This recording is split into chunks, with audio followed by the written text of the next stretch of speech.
நடிகர் திலகம் சிவாஜி கணேசன் எவ்வளவு பெரிய நடிகர் அப்படின்றது நம்ம எல்லாருக்குமே தெரிஞ்ச விஷயம் தான். நேரு, இந்திரா காந்தி, தந்தை பெரியார், காமராஜர், அறிஞர் அண்ணா, கலைஞர் அப்படின்னு பெரிய பெரிய தலைவர்கள் எல்லாருமே சிவாஜி கணேசனுடைய நடிப்பை பாராட்டி இருக்கிறாங்க. இப்போ ரஜினி, கமல், விஜய், அஜித் அப்படின்னு ரசிகர்கள் ஒரு நடிகருக்கு போட்டியா இன்னொரு நடிகரை பாக்குறாங்க.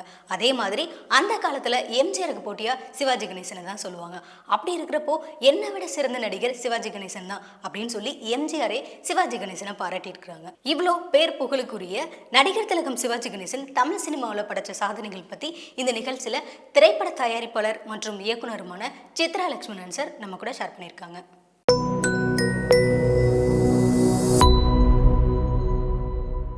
1952ஆம் ஆண்டிலே தீபாவளியை கொண்டாடிய தமிழ் சினிமா ரசிகர்கள் பலருக்கு அந்த ஆண்டு தீபாவளிக்கு சிறப்பு சேர்ப்பதற்காக ஒரு நடிகர் வரப்போகிறார் என்பது தெரிந்திருக்க வாய்ப்பில்லை. அந்த ஆண்டு தீபாவளி தினத்தன்று ஒட்டுமொத்த தமிழ் சினிமா ரசிகர்களையும் தன்னுடைய அசாத்தியமான நடிப்பாற்றலால் கட்டி போட்ட நடிகரின் பெயர் சிவாஜி கணேசன். ஆம், அவர் நடித்த முதல் படமான பராசக்தி அந்த ஆண்டு தீபாவளி என்று தான் வெளியானது. முதல் படத்திலேயே கதாநாயகன் வேடம் என்பது ஒரு நடிகனை பொறுத்த வரைக்கும் மிகப்பெரிய விஷயம். முதல் படத்திலேயே கதாநாயகன் நடிக்கக்கூடிய வாய்ப்பு பல நடிகர்களுக்கு கிடைத்திருக்கிறது. ஆனால் அவர்களில் எத்தனை பேர் முதல் படத்திலேயே தான் யார் என்பதை நிரூபித்திருக்கிறார்கள், அவர்கள் எத்தனை பேர் முதல் படத்திலேயே வெற்றி கோட்டை தொட்டிருக்கிறார்கள் என்று கணக்கிட்டு பார்த்தால் விரல் விட்டு எண்ணிவிடலாம். முதல் படத்திலேயே தன்னை அடையாளம் காட்டிக் கொண்டது மட்டுமின்றி மிகப்பெரிய வெற்றியை குவித்தவர்கள் சிலரே. அந்த சிலரில் சிவாஜி மிக முக்கியமானவர். சிவாஜி கௌரவ வேடத்தில் நடித்த மர்ம வீரன், தாயை போல பிள்ளை, நூலை போல சேலை, நட்சத்திரம், சினிமா பைத்தியம், உருவங்கள் மாறலாம் போன்ற 7 படங்களையும் கன்னடம், மலையாளம், தெலுங்கு, ஹிந்தி ஆகிய மொழிகளில் சிவாஜி கௌரவ வேடங்களில் நடித்த 10 படங்களையும் நீக்கிவிட்டு பார்த்தால் அவர் நடித்த படங்கள் மொத்தம் 288. அவர் நடித்த 288 படங்கள்ல 24 படங்கள் வெள்ளி விழா படங்கள், 88 படங்கள் 100 நாள் படங்கள். சதவீதப்படி பார்த்தா சிவாஜி நடித்த படங்கள்ல 30.5% படங்கள் 100 நாள் படங்களாக அமைந்துள்ளன. முதல் படம் வெற்றி படமாக அமைந்த பல கதாநாயகர்களுக்கு அவருடைய 100வது படங்கள் வெற்றி படமாக அமைந்ததில்லை.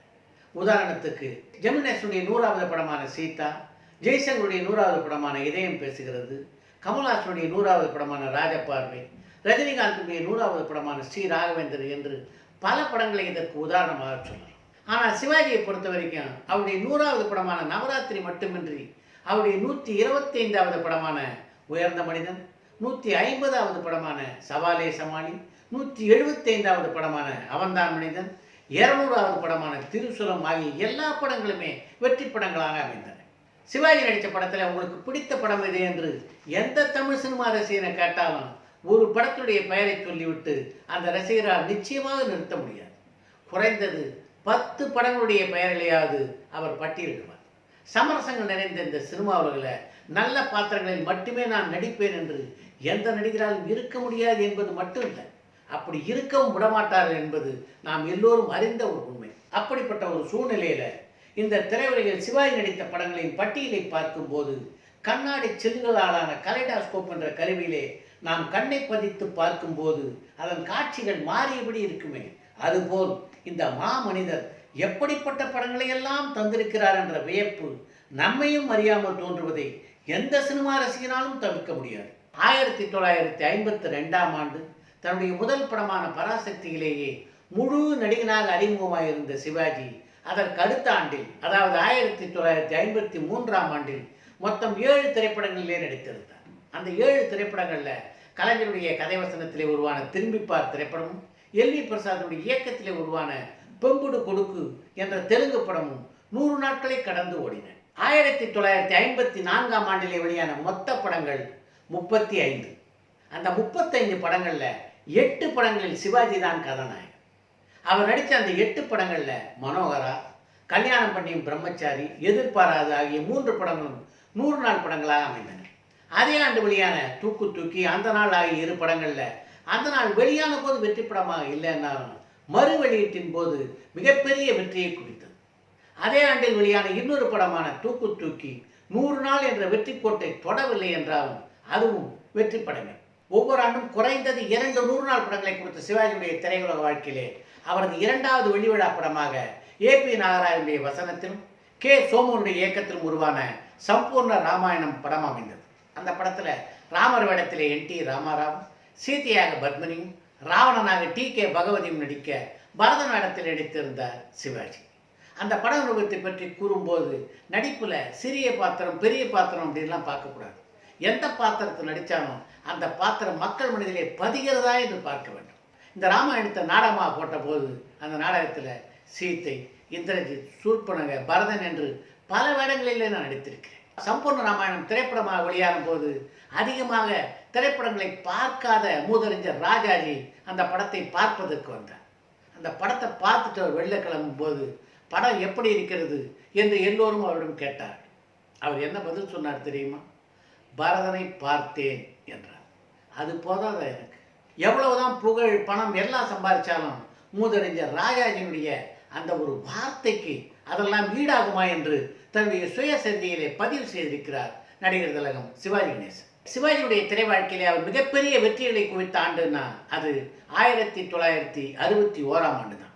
அந்த ஆண்டிலே அவர் நடித்த பாவ மன்னிப்பு, பாசமலர் ஆகிய 2 படங்களும் வெள்ளி விழா கொண்டாடின என்றால் ஸ்ரீவள்ளி, மருதநாட்டு வீரன், பாலும் பழம் ஆகிய 3 படங்களும் 100 நாள் படங்களாக அமைந்தன. மிகப்பெரிய வெற்றி படமாக அமையலைன்னாலும் சிவாஜியுடைய திரை வாழ்க்கையிலே மிக முக்கியமான ஒரு படமான கப்பலோட்டிய தமிழன் படமும் அந்த ஆண்டிலே தான் வெளியானது. அருட்செல்வர் ஏ.பி. நாகராஜனுடைய இயக்கத்திலே உருவான நவராத்திரி திரைப்படம் சிவாஜியுடைய 100வது படமாக அமைந்தது.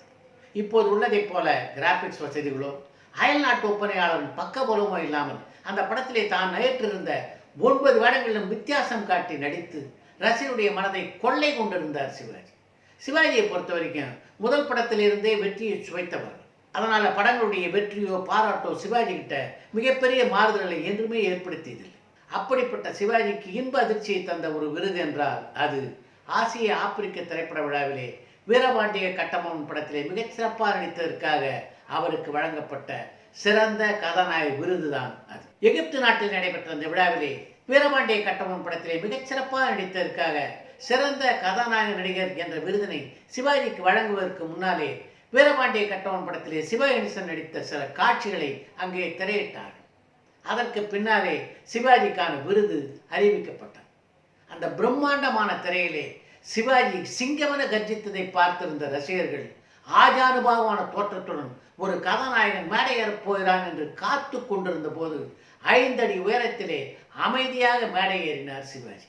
வீரபாண்டிய கட்டபொம்மனாக அந்த திரையிலே முழங்கியது இவரா என்று அவரை பார்த்து ஆச்சரியப்பட்ட அந்த ரசிகர்கள் அடுத்து 10 நிமிடம் எழுந்து நின்று கைத்தட்டி சிவாஜிக்கு தங்களுடைய வாழ்த்துக்களை தெரிவித்துக் கொண்டார். இந்தியாவுக்கு வெளியே சிவாஜி பெற்ற முதல் விருது அதுதான். அப்படிப்பட்ட ஒரு பெருமை எனக்கு கிடைக்கும்னு நான் நினைச்சு கூட பார்த்ததில்லை. எவ்வளோ பெரிய ஆர்டிஸ்ட்லாம் இருக்காங்க, அவங்களெல்லாம் விட்டுட்டு அந்த விருது என்னை தேடி வருகிறது என்றால் அது ஆண்டவன் அருள் அல்லவா என்று தன்னுடைய சுயசரிதை நூலிலே பதிவு செய்திருக்கிறார் சிவாஜி. இந்த நடிப்பு சிங்கத்தை நடிப்பிலே மிஞ்சியவரை காண்பது அரிது என்று பாரத பிரதமர் நேரு அவர்களாலும் தமிழெண்ணை தலையாய கலைஞனை கண்டு பெருமைப்படுகிறாள் என்று பெருந்தலைவர் காமராஜ் அவர்களாலும் இது போன்ற கலைஞர்கள் தோன்றியிருப்பது இந்த நாடு செய்த தவப்பயன் என்று இந்திரா காந்தி அவர்களாலும் உலகின் தலை சிறந்த நடிகரான இவர் நம் நாட்டிலே பிறந்தது நாம் பெற்ற பாக்கியம் என்று தந்தை பெரியார் அவர்களாலும் இந்த யுகத்தின் சிறந்த நடிகர் இவர்தான் என்று அறிஞர் அண்ணா அவர்களாலும் நடிப்பின் இமயமலை என்று கலைஞர் கருணாநிதி அவர்களாலும் நான் மனமாற ஒப்புக்கொள்கிறேன். சிவாஜி என்னை விட சிறந்த நடிகர் என்று மக்கள் தலைவர் எம்ஜிஆராலும் பாராட்டப்பட்ட சிவாஜி இந்திய திரைவானில் ஒரு துருவ நட்சத்திரம் என்பதை யாரால் மறுக்க முடியும்?